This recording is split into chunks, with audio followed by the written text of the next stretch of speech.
नवीद कमर साहब, गुज़श्ता एक हफ्ते में जो बलूचिस्तान में हुआ, केपी में जो वाक़यात हुए, very disturbing for the entire country. अब जिस तरह से ये दहशतगर्दी बढ़ रही है, बड़ी तेज़ी से उसमें इजाफा हुआ, उसमें एक्सटर्नल एलिमेंट्स की इन्वॉल्वमेंट जो है वो भी ऑफ कोर्स एक बहुत बड़ा फैक्टर है। लेकिन जो इसको लॉन्ग टर्म स्ट्रेटजी जो होनी चाहिए, जिस तरीके से इसको टैकल किया जा रहा है मरकजी हुकूमत की जानिब से, और बलूचिस्तान में तो आपकी हुकूमत है, क्या हम दुरुस्त सिमत में जा रहे हैं? कितने सेटिस्फाइड हैं आप? नहीं, ऑब्वियसली अगर जो वाक़यात हो रहे हैं उन सबको देखा जाए तो कोई भी सेटिस्फाइड नहीं होगा। तो certainly I will not add my voice on that. कई चीजें हैं और करने वाली। लास्ट टाइम एपीएस के बाद जो नेशनल एक्शन प्लान बना था उस पर भी सही मानों में अमल नहीं हुआ। हमारा ये प्रॉब्लम है ओवरऑल सोसाइटी का भी कि जब कोई चीज होती है तो उस वक्त सारा फोकस आ जाता है एंड यू फील के बड़ी वेरी सीरियस, लेकिन टाइम के साथ फिर वो चीजें भूल जाते हैं और प्रायोरिटीज चेंज हो जाती हैं। और इसी तरह से अभी भी हम देखें तो यही हो रहा है कि अगर ये सारा चीज जो को रोकनी थी तो पॉलिटिकल साइड पे भी एडमिनिस्ट्रेटिव साइड पे भी, आई पर्सनली डोंट थिंक सिर्फ आप जो है वो बंदूक के जोर पे चीजों को सॉल्व कर सकते हैं। तो पॉलिटिकल साइड पे तो बिल्कुल ही एफर्ट नहीं हो रहा था, और जो एडमिनिस्ट्रेटिव साइड का भी एक हद तक हो रहा था।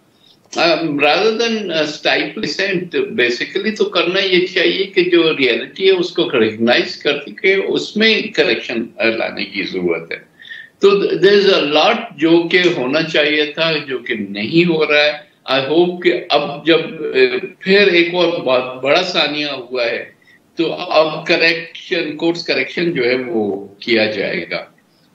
जैसे आपको पता है कि ये नेशनल सिक्योरिटी कमेटी की मीटिंग भी हो रही है, सारे मुल्क के जो भी ऑफिशियल्स हैं, मिलिट्री एंड सिविल, सबके सब होने हैं, और उसमें सारी रियलिटी को सामने रख के फिर कुछ डिसीजंस किए जाए। आई होप कि फिर वो इम्प्लीमेंट हों। अगर मुल्क में डिसेंट है तो उसकी भी रीजंस के पीछे जाया जाए और उस सारी चीज को मैनेज किया जाए, और प्लस जीरो टॉलरेंस जो है फॉर टेररिज्म उसको सही माने में अमल किया जाए। ठीक है नवीद कमर साहब, आप कोर्स करेक्शन की आपने बात की, और you don't sound satisfied at all जिस तरह की स्ट्रेटजी अभी तक वफाकी हुकूमत ने अपनाई है। नेशनल एक्शन प्लान की उसके बाद आपने बात की, लेकिन इस वक्त बलूचिस्तान में हुकूमत पीपल्स पार्टी की है, तो कम से कम जो पॉलिटिकल एंगेजमेंट की आप बात कर रहे हैं, चाहे वो डॉक्टर मालिक साहब हों या अख्तर मैंगल साहब हों, वो जो पाकिस्तान के आइन के हदूद में रहते हुए जिनकी ग्रीवेंसेज हैं, पाकिस्तान जिंदाबाद का नारा लगाते हैं, आइन को मानते हैं, कम से कम उस लेवल की एंगेजमेंट तो आपकी पार्टी वहां गवर्नमेंट आपकी बलूचिस्तान में करवा सकती है ना? नहीं, देखिए, पार्टी की गवर्नमेंट हो ना हो, पार्टी तो है, और पार्टी को भी जो है बिसाइड्स रूलिंग पार्टीज एक इनिशिएटिव लेना चाह भी रही है, और इंशाल्लाह whatever role we have to play वो हम करेंगे, क्योंकि हम इसमें कंफ्यूज नहीं हो सकते। आपको भी पता है कि जो पॉलिटिकल साइड है उसको मैनेज करना होता है और प्रॉपर्ली मैनेज करना होता है। हम कभी कभी भूल जाते हैं ये कि हाँ बस ठीक है ना, हम सब चीज ठीक कर देंगे, ऐसा नहीं होता। चाहे चीफ मिनिस्टर्स हो, चाहे वो फौज के लोग हों, at the end of the day political solutions निकालने पड़ते हैं। केपी में भी ये है, बलूचिस्तान में भी ये है। हम एफर्ट करते हैं। आई रिमेम्बर जब हम 2008 वाली गवर्नमेंट थी, हमने आगाज हुकूक बलूचिस्तान किया था, हर एक के साथ एंगेजमेंट की थी, और फिर कोशिश की थी कि लोग जो इवन मुल्क से बाहर हैं उनको भी मेन स्ट्रीम में लाया जाए। जॉब्स, इस किस्म की चीजें, थोड़ा बहुत एफर्ट मिसिंग पर्सन्स में सब किया था, लेकिन वक्त के साथ आहिस्ता आहिस्ता वो सारी चीजें जो है हम भूल जाते हैं। फिर बिजनेस एज यूजुअल में फिर ये सारी चीजें पीछे। We have to get hold of the whole thing, और हमें जो है सॉल्यूशंस एक दफा फिर चॉक आउट करने की जरूरत है। एंड इट्स नॉट कि प्रोविंशियल गवर्नमेंट है, एक गवर्नमेंट या दूसरी गवर्नमेंट, ये सबका मिलके जब एफर्ट होगा तब कुछ हम आगे बढ़ सकते। ठीक। अच्छा, कल कौमी सलामती कमेटी का पार्लियामान का इजलास हो रहा है और बिलावल भुट्टो ने नेशनल एक्शन प्लान 2 की उन्होंने बात की। इससे पहले नेशनल एक्शन प्लान 1 आया एपीएस के बाद, जिस पर उस तरह से तो अमल नहीं हुआ।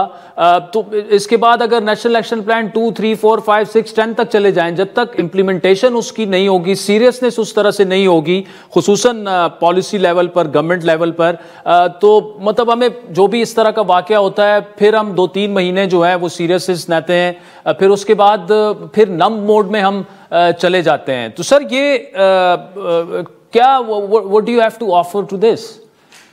फर्स्ट ऑफ ऑल तो आप रुकते सिर्फ हुकूमत पे क्यों है?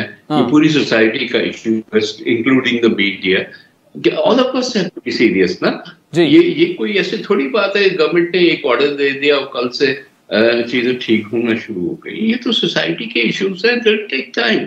लेकिन ऑब्वियसली इनिशिएटिव गवर्नमेंट ने लेना है, फिर लीडरशिप ने लेना है, पॉलिटिकल लीडरशिप ने देना है, मिलिट्री लीडरशिप ने देना है, हमारे जो ब्यूरोक्रेसी है, हमारी डिफरेंट जो एजेंसीज हैं, all of them have to work in the same direction ना। अगर हम कंफ्यूजन में रहेंगे, फॉर एग्जांपल तालिबान के साथ क्या हमने किया? हमने एक तरफ कहा कि हाँ ये टेररिस्ट हैं, इन्होंने हमारे लोगों को मारा है वगैरह, दूसरी तरफ से हमने ये भी कंफ्यूजन पैदा की कि नहीं अब तो ये हमारे भाई हो गए, इनको वापस ले आओ, इससे डायलॉग शुरू कर दो। फिर तो कुछ भी नहीं होगा ना, if you are not clear कि आपने करना क्या है। तो जब आप नेशनल एक्शन प्लान 1 की बात करें, 1 और 2 में इतना कोई फर्क नहीं है। It's a matter of tools के रिवाइव करो, बजाय इसके कि हम बार बार सिर्फ कहते रहे कि उस पर अमल नहीं हुआ। एक हद तक अमल जो हुआ, भाई आपने मिलिट्री कोर्ट्स भी बनाए अलॉन्ग विद सनसेट क्लॉज, आपने लोगों को ट्राई भी किया, आपने थोड़ा बहुत एफर्ट किया, लेकिन प्रायोरिटी चेंज हो गई। फिर जो रूलर्स ऑफ द डे थे उन्होंने कहा कि नहीं, बेहतर है कि उनसे डायलॉग करो और अफाम तफहीम से इस चीज को हल करो। फिर उसका नतीजा क्या हुआ कि they got time to regroup और उन्होंने और ज्यादा जो है वो पैशन के साथ एक्टिविटी शुरू कर दी। तो वो क्लैरिटी तो होनी चाहिए ना। टूल्स इतने इंपॉर्टेंट नहीं होते। 2 टूल्स फॉर सेंट्रलाइजेशन, उसकी कोऑर्डिनेशन वगैरह, वो सब ठीक है, वो जरूरी है, लेकिन पहला चीज है resolve. What do we actually want to do? हमने इसको खत्म करना है मेनेस को या नहीं, हमने कंफ्यूजन में जो रिलीजियस टेररिज्म है वो अपनी जगह पे है, उसके अपने जो असरात हैं in terms of Afghanistan and all, वो अपनी जगह पे है, लेकिन बलूचिस्तान का एक और है। अब आपका इतना डिवीजन उधर आ गया है कि सर्टेन पीपल परहैप्स वो उन्होंने हमेशा के लिए आपको खैरबाद कर दिया, तो they work in a different dimension, और जो पॉलिटिकल लोग हैं वो दूसरी तरीके से काम करती हैं। अच्छा, एक और अहम इशू है नवीद कमर साहब, गवर्नमेंट की जो स्ट्रेटेजी अनाउंस हो चुकी है कि अफगान रेफ्यूजीज जो हैं 31 मार्च तक, चाहे वो यहाँ पर इलीगल रह रहे हैं या जिनके पास कार्ड्स भी हैं, उन्होंने पाकिस्तान छोड़ना है। लेकिन दूसरी जानिब केपी की गवर्नमेंट कह रही है नहीं जी ये जाती है, उनको थोड़ा सा टाइम दें, हम उन्हें टाइम देने के लिए तैयार हैं। आपकी पीपल्स पार्टी की क्या स्टेक है इस पर? मतलब क्या आप इस स्ट्रेटेजी से मुत्तफिक हैं कि 31 मार्च तक उनको जो गवर्नमेंट ने ऑलरेडी अनाउंस किया हुआ है वो we should go ahead with it? नहीं, देखिए ना अदल, ये एक तो खैर प्रोविंशियल गवर्नमेंट का ये प्रोगेटिव भी नहीं है कि वो इस किस्म का फैसला कर सके कि रेफ्यूजीज ने रहना है या नहीं रहना। You can have a view point but you don't have that authority. बाकी ये है कि डिसीजन मेकिंग जरूर कलेक्टिवली करनी चाहिए, ताकि जो भी व्यू पॉइंट्स वो सब इकट्ठे रख के फिर फैसला होना चाहिए। And KP is an important stakeholder, तो उनको ऑन बोर्ड होना चाहिए, बट यूनिलैटरली वो एक अलग केपी की अलग फॉरेन पॉलिसी होगी और पाकिस्तान की अलग होगी, ये हो नहीं सकता।